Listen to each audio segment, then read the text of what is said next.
It's good to be with you tonight. The text for what I'm going to say this evening is found in the 62nd Psalm, verses 5 and 6. My soul waits in silence for the presence of God. My hope is found in God. God is my strength and my refuge. God is my fortress. I shall not be shaken. When I was a pastor, I realized that I needed to have some time to renew my own spiritual batteries. It's not just what happens to a pastor sometimes, but what happens to all of us. And that is, we begin to do things for God rather than doing things with God. And that becomes a very exhausting kind of thing. I needed to spend some time in spiritual formation.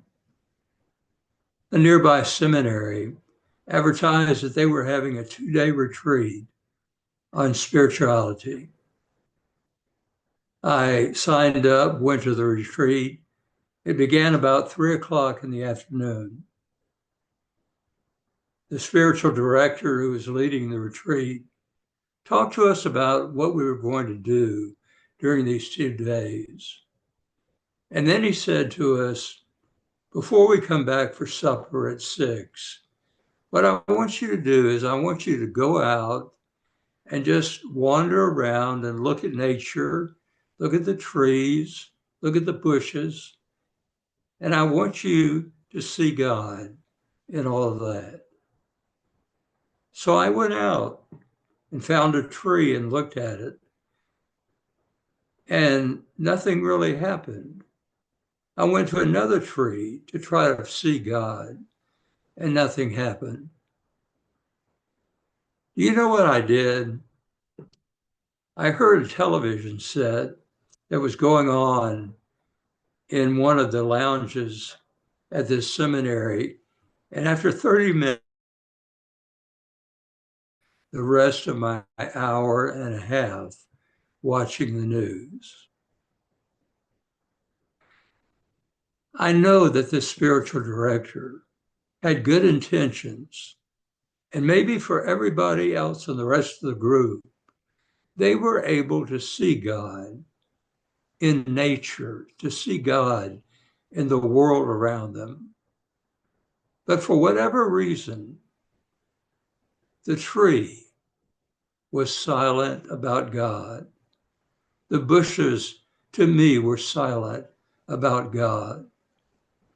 And I went back to the noise and the sounds that I was used to. What I really needed from the spiritual director, I needed a theological framework to see these things. I didn't need to be told just to go out to look at a tree and find God in the tree. The silence of that was not golden in my life. I heard nothing from God. What I needed was, I needed a word, a theological framework in order to look at the world around me. Many years later, I finally found some people who offered a framework to me.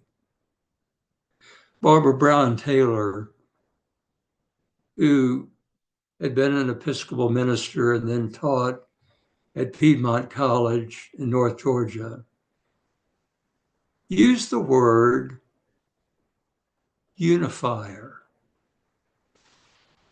What she was saying is, look at the world as a unity. Everything about this world speaks of God, but only if you and I have the ears to hear. What I didn't have at that spiritual retreat were the ears to hear God in the world around me. I found another word from David Brooks, the New York Times columnist who converted to being a Christian, writes so powerfully about his experience. He uses the word behold. He talks about late in the afternoon, his wife coming through the door, and just the way the light caught his wife at that time, for whatever reason, it was more than just seeing his wife. It was a moment when he realized the deepest love that he had for this gift from God. More than a person, she became a way of beholding God in the world. David Brooks uses the word behold. I like that word. I like that because when I move through life, I don't ever see God physically. None of us does. Where we see God is in the things of the world, the things around us, the people around us,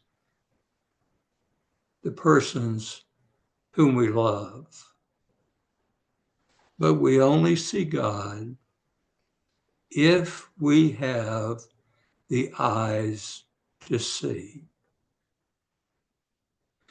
The other person who gave me a word was that wonderful mystic, Franciscan mystic, Richard Rohr.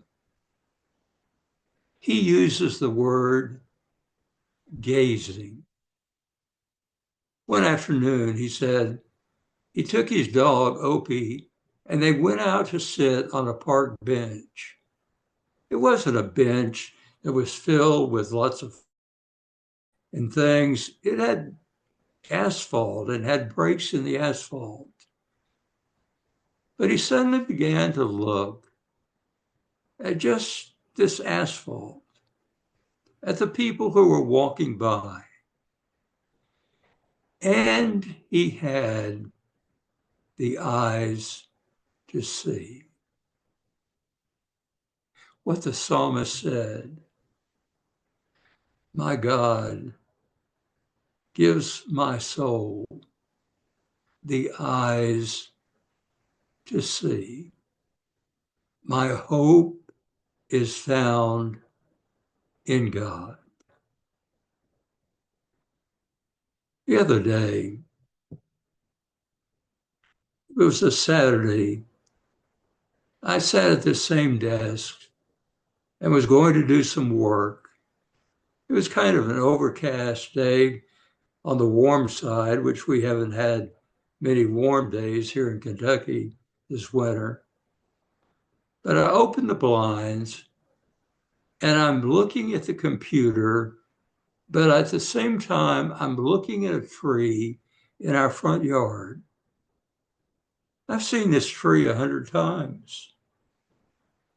But suddenly I beheld God.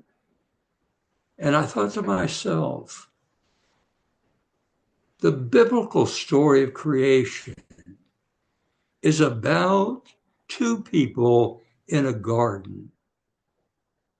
For whatever reason, the only tree that we ever think about is the tree of good and knowledge of good and evil, the tree that Adam and Eve in that biblical story should not have partaken of the fruit. But what about the rest of the garden? What about the other trees given by God? What about the ripples of water in a river that was flowing through the garden? What about a placid lake where you could look and you could see the handiwork of God? But only if you and I have the spiritual eyes to see. I looked out that day and saw the tree. And then I saw the young boy across the street, always playing basketball, bouncing the ball on the asphalt. And I looked at him and I thought to myself, not just a boy, but a creation of God, loved by God. Our neighbors down the street,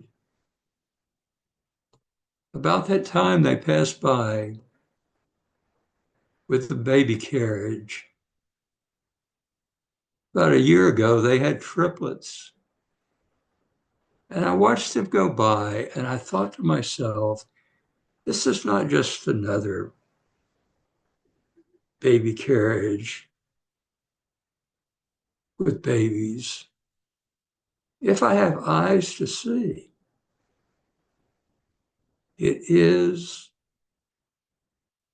the very heart of God. About that time, I heard some children who lived next door to us, young children, sort of in that giggly stage of life, and just the laughter and the giggles that they were sharing as they played in the backyard. And I thought, do you know, in those giggles, I really hear the voice of God. I'm beholding something that is beyond me.